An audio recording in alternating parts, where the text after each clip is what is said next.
I wish I'd taken a photo. Wish that I'd drawn what it looked like at the time. But I was too ashamed to tell this story until now because what happened is partly my fault. I wasn't completely proficient back then. I'm a sign language interpreter, and at the time I had just graduated. Maybe if I'd been better at my job. I saw the gig for the animal tracking and wilderness exploration class and thought it sounded like a fun experience for a newbie like me. And I really needed the work, so I accepted the job. Arrived half an hour early. I was pretty nervous. Back then, any time meeting a new deaf person was nerve-wracking because what if I couldn't understand them? What if we didn't jibe? What if they were one of those really fast signers who just have no patience for beginners?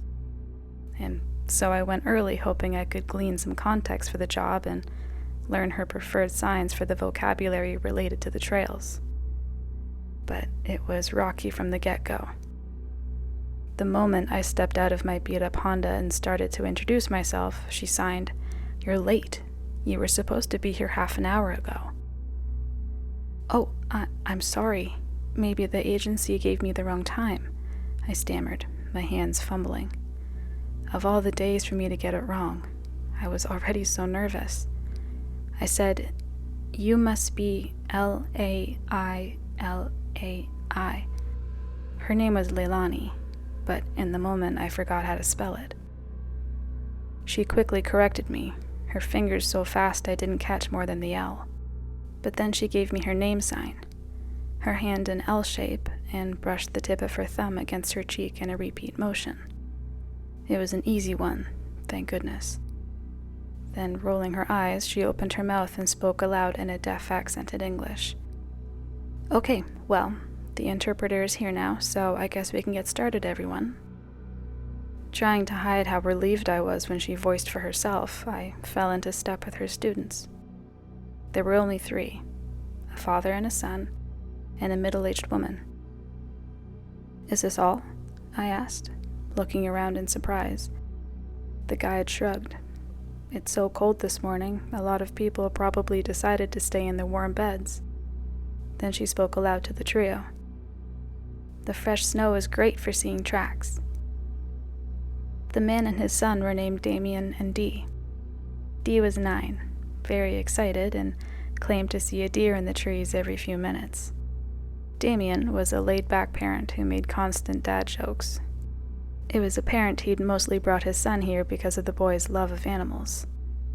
Our last member, Chantal, was a gray-haired woman covered in healing gemstone bracelets who told us she enjoyed foraging for herbs and mushrooms.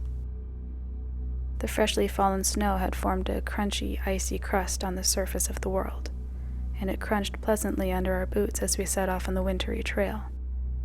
The sun's rays glistened off the surface of the snow like diamonds. Since the guide didn't need me to voice, my job was relaxingly easy. I signed whenever one of the 3 hearing people interjected a comment or a question, or in Damien's case, a silly dad joke.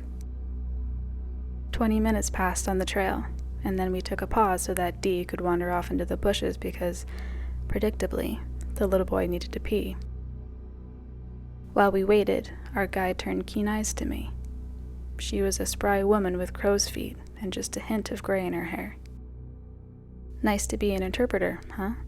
she signed. "I bet you get to do all sorts of interesting gigs." "This is definitely the coolest," I replied, and I meant it.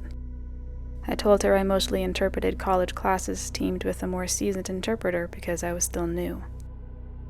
Her smirk said, "Yeah, I can tell," but she was gentler now that we were on the trail, and remarked, "Worth coming out on a frigid Saturday morning?" "Saturday? You mean Friday?" "No, Saturday." "Definitely Friday." I checked my calendar and showed her. "Oh, dang. I get so mixed up sometimes." She laughed, and the tension broke between us. Then she looked worried. "Maybe you were early instead of late. I hope I don't have other students waiting for me at the parking lot. Oh God, what if I got the wrong time?" For a second, her expression clouded over. But then, like the sun piercing the clouds, she grinned as she noticed something in the bushes. "Hey, raspberries." I saw only thorny sticks bowed over into the snow. Our guide chuckled and explained, voicing aloud for the others, that raspberries are pretty easy to identify. These canes grow tall and then loop down to the ground like this. The laterals, that's these side branches, produce the berries. You could recognize them by the leaves, always in a trio. She fingered a few remaining dead leaves. "Raspberries, huh?" said Damien, as Dee returned from his pee break to examine the thorny shrubbery. "Hey, Dee, know how you can tell a raspberry bush?" "The leaves?" he said, echoing our guide. "That's her way. But I'll let you in on a secret, easier way." Damien bent down and whispered loudly in his son's ear. "Just look for the red berries. Then, raspberry bush." We all just chuckled at Damien's usual dadness, while Dee protested loudly that there were no berries in winter. But everyone forgot the berries when our guide pointed out animal tracks up ahead in the snow. Our first tracks. The 2 oval indents were deer hoof prints, marching through the snow across our path into the trees. Dee immediately wanted to follow, but our guide convinced him we should stick to the trail. Soon we identified rabbit and squirrel tracks, as well as some bird prints. But then, just as we reached a dip in the trail leading to a narrow stream, our guide frowned at a set of very large prints. They came from the trail beyond and vanished into the stream in front of us, and looked almost like human feet. Almost.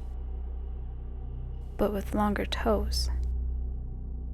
It was difficult for her to get a clear sense of the prints, she told us, because whatever creature made them was shuffling along through the snow, making the prints blurred and elongated. "Oh, a mystery," Damien nudged Dee. "Let's follow them," squealed Dee. "Is it safe? It's not a bear, is it?" wondered Chantal. "No, not a bear. Definitely not," the guide assured us. She eyed the tracks again, frowning. They came down the very trail we'd been taking if we crossed the stream, but because the tracks went into the stream, presumably coming out somewhere else, if we followed them, we'd be heading in the direction the animal came from, not the direction it was going to, meaning we were unlikely to run into it. Anyway, there weren't any large dangerous animals in these woods, according to our guide. After pondering for a moment, she declared we could finish the trail loop. Once we crested the hill, it would curve around across a meadow and take us back to the parking lot. "What if they're human tracks?" Chantal said. "Last year, a hiker went missing here. What if it's them?" Our guide looked skeptical. "Are you sure you weren't thinking of a different park? I've worked here for years and never heard of anyone going missing. Except one hiker who got found a day or 2 later." "It was definitely here," insisted Chantal. "I remember because I avoided coming here for months because of it, even though I live pretty close by. The story just scared me. A hiker wouldn't be wandering out here a full year, especially barefoot. There have been dozens of people on this trail since." The guide shrugged. Dee was already up ahead of us, foraging across the stream and then dashing through the snow. "The tracks lead up here," he shouted. "Hey, Dee, don't run so far," Damien hollered. We all hurried to catch up. Dee had stopped at the crest of the hill and stood there, small in the bright sun, staring at something. As we all caught up, panting and out of breath, we looked to see what had captivated his attention. Here at the hill's crest, the trail forked. In one direction, it descended across a wide field, slowly looping back towards the woods and stream, and presumably the parking lot where we'd started. In the other direction, the tracks followed the trail through dense trees and into a cleft in a rocky cliff face, vanishing into darkness. "Which way do we go?" asked Chantal, turning to look along the sunnier trail. But Dee kept pointing to the tracks in the cave and saying, Please, let's follow the tracks, please. Can't we see what's there? I don't know, buddy, said Damien. You sure you want to go into a spooky dark cave? Yes. The guide, meanwhile, pursed her lips. She caught my eye and signed. They could be human tracks. If they are, they're barefoot, and the way they're dragging their feet in the snow, they need help. If there's any camping material in that cave, maybe it's someone who got stuck out here, but... Her eyes narrowed on the cliff wall. She motioned me to join her, and we followed the footprints through the trees. Dee immediately tailed us, which meant so did everyone else. As we approached the split in the rock face, the guide paused and signed to me. I'm going to see what's in there. The thing is, I've hiked these trails for years. I don't remember there being a fork like this. It's strange. This shouldn't be here. I need to check and see what's going on. Stay with the group. I'll let you know if it's safe and just ends up being an empty cave or something. Are you sure you don't want me to stay? She signed. Then she turned and called aloud to the other three. Stay here. I'm going to go check and make sure it's safe. The wait for our guide's return seemed forever. We'd left the sun behind and stood in the shade of that rocky cliff. The temperature felt as if it had plummeted 20 degrees, and not just a chill on my skin, but the cold seemed to have injected into my very veins, an ice pick of terror that increased with every passing moment. My heart rate escalated. Suddenly I thought maybe I understood what people meant when they talked about negative energy. The path was wrong. It shouldn't be here. We shouldn't be here. And the tracks. Something human or not quite human. What did that even mean?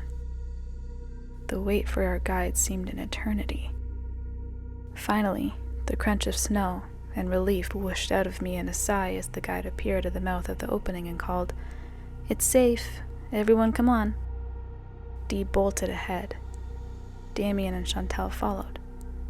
The guide called again. The same phrase. It's safe. Everyone come on. But her hands were moving. The others probably thought she was signing, Let's go. Looking back, I wish I'd had more experience. Wish I'd trusted my eyes more, because maybe then I would have shouted a warning. If I'd been a more experienced interpreter, could I have stopped what happened? I don't know.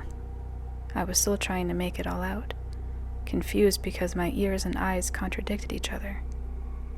Her voice said, It's safe. Everyone come on. But the pointer finger of her right hand slid between the splayed fingers of her left and jerked outward, a motion that looked as if her pointer finger were escaping. Run. Run. Run. Don't follow her, I shouted. It's too late. Dee and Chantal had already gone in. Damien was slower and cast one look back at me before plunging into the dark after his son. Now there was only me. The guide looked at me, her face contorted, lips pulling back over her teeth and gums. For a moment she looked like a long-ago rotted corpse. The flesh withered away. Then I blinked and she was smiling, an ordinary smile. Her hands lifted, spasmed and shook. And then instead of telling me to escape, her arms gestured stiffly like those of a marionette. Come. Now, her voice and gestures matched as she said, Come on.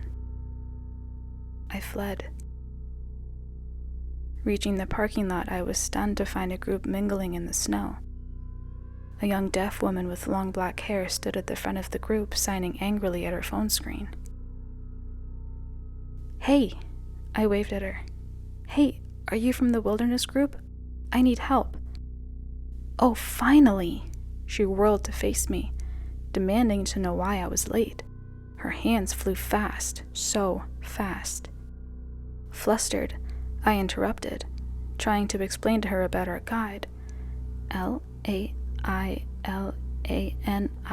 What the hell are you talking about? She interrupted my spelling the name to sign to me.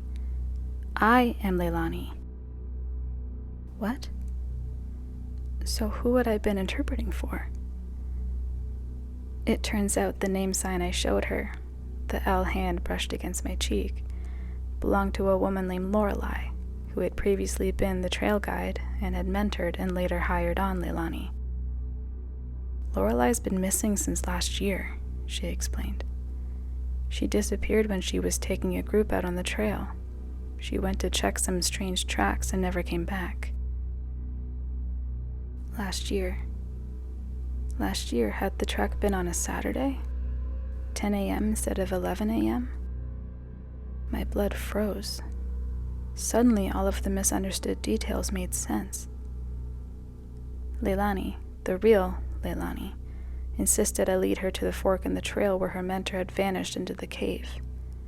We followed the crisp, clear prints in the snow all the way to the stream and up to the crest of the hill.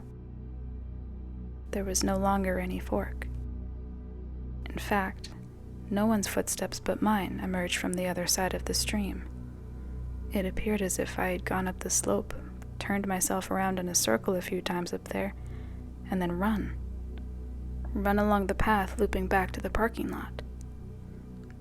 But as we got back to the parking lot, I noticed something. In the crisp snow, the impressions our boots had made were clear. They were mine, Damien's, Dee's, and Chantel's. Big boots, little boots, with all different treads. But as for Lorelei's, I couldn't find any boots matching the ones I'd seen her wearing.